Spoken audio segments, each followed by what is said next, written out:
And they're doing a chant called Kiano Wahina. Tonight we would like to share with you an ancient dance, Kiano Wahina. This chant speaks of the cave of Hina located on the eastern side of Molokai Nui Ahina Gorge.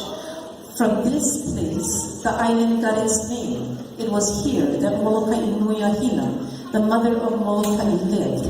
The chant tells of a giant board in which the goddess of Hina kept 3 windstorms to release at will.